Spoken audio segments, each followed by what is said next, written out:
Assalamualaikum warahmatullahi wabarakatuh.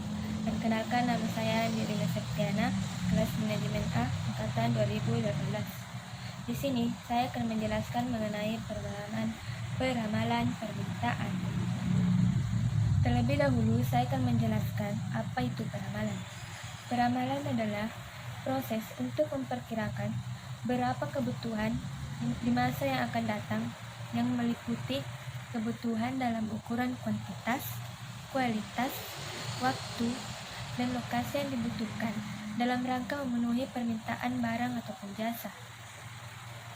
Salah satu jenis dari peramalan adalah peramalan permintaan atau forecasting demand. Peramalan permintaan merupakan tingkat permintaan produk-produk yang diharapkan akan terrealisasi untuk jangka waktu tertentu pada masa yang akan datang. Maksudnya, terrealisasi di sini yaitu dapat diwujudkan. Adapun tujuan dari peramalan ekonomi. Tujuan dari peramalan ekonomi ini adalah untuk mengurangi risiko atau ketidakpastian yang dihadapi dalam pengambilan keputusan jangka pendek atau jangka panjang. Adapun kriteria penentuan metode peramalan, yang pertama yaitu biaya persiapan peramalan dan keuntungan yang dihasilkan dari penggunaannya. Yang kedua, jangka waktu dalam pembuatan keputusan. Yang ketiga, periode waktu peramalan dalam jangka pendek atau jangka panjang. Yang keempat, tingkat akurasi yang dikehendaki. Yang kelima, kualitas dan ketersediaan data. Kemudian yang terakhir, tingkat kerumitan hubungan yang diramalkan. Selanjutnya yaitu teknik yang digunakan dalam peramalan dibagi menjadi dua. Yang pertama yaitu peramalan kuantitatif dan peramalan kuantitatif. Dalam peramalan kualitatif berhubungan dengan data-data kualitatif, misalnya tentang selera konsumen terhadap suatu produk atau survei tentang loyalitas konsumen dan lain-lain.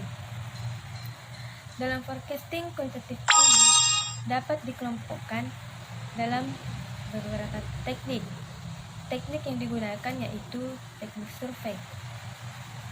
Teknik survei ini merupakan suatu alat untuk meramalkan yang cukup penting, khususnya untuk memprediksi kejadian-kejadian atau kecenderungan-kecenderungan dalam jangka pendek yang akan mendatang. Survei ini dilakukan untuk meramalkan variabel-variabel ekonomi yang memang berhubungan baik langsung maupun tidak langsung dengan permintaan konsumen atau pasar yang dituju. Kemudian yaitu teknik jajak pendapat. Teknik jajak pendapat ini sering dilakukan untuk melengkapi data survei. Jajak pendapat eksekutif, jajak pendapat tenaga penjual, dan jajak pendapat tentang keinginan konsumen.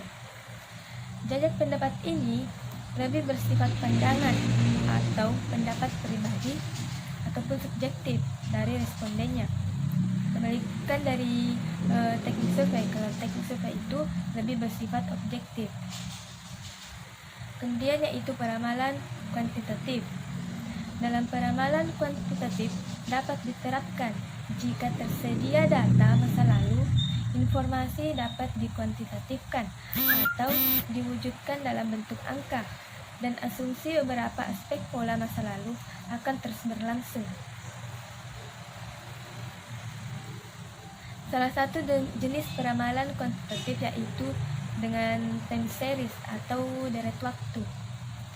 Dalam metode time series ini berhubungan dengan nilai-nilai suatu variabel yang diatur secara periodisasi sepanjang periode waktu di mana perkiraan permintaan diproyeksikan. Misalnya mingguan, bulanan, kuartalan, dan tahunan. Tergantung dari keinginan dari pihak-pihak yang melakukan permintaan. Dengan analisis deret waktu dapat ditunjukkan bagaimana permintaan terhadap suatu produk tertentu bervariasi terhadap waktu. Sifat dari perubahan permintaan dari tahun ke tahun dirumuskan untuk meramalkan penjualan pada masa yang akan datang. Adapun sebab-sebab terjadinya fluktuasi dalam deret waktu. Yang pertama yaitu tren sekuler. Dalam tren sekuler ini berhubungan dengan peningkatan atau penurunan seri dalam jangka waktu panjang. Contohnya adalah banyak deret waktu dari penjualan memperlihatkan tren meningkat selambat bertahun-tahun disebabkan pertumbuhan pendudukan dan meningkatnya pertumbuhan per kapita. Kemudian yang kedua yaitu fluktuasi siklis. Fluktuasi siklis ini merupakan ekspansi dan konstruksi yang utama dalam banyak deret waktu ekonomi yang kelihatan berulang kembali setiap beberapa tahun. Kemudian yang ketiga yaitu variasi musiman. Variasi musiman ini merujuk pada fluktuasi yang secara teratur berulang kembali dalam kegiatan ekonomi tiap-tiap tahun. Kemudian yaitu pengaruh tak teratur atau acak. Pengaruh tak teratur ini atau acak merupakan variasi-variasi dalam seri data disebabkan oleh perang, bencana alam, pemogokan, atau peristiwa-peristiwa lain yang istimewa. Karena sifatnya yang acak dan teratur, pengaruh-pengaruh itu tidak dapat dikaji atau diramalkan secara sistematis. Kemudian yaitu bentuk paling sederhana dalam analisis deret waktu ini adalah memproyeksikan tren masa lalu dengan meletakkan suatu garis lurus pada data, baik secara visual atau analisis regresi.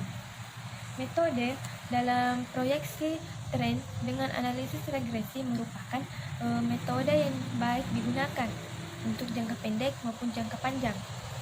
Metode ini merupakan garis tren untuk persamaan matematis. Baiklah, itulah tadi materi yang sempat saya bawakan. Lebih dan kurangnya mohon dimaafkan. Assalamualaikum warahmatullahi wabarakatuh.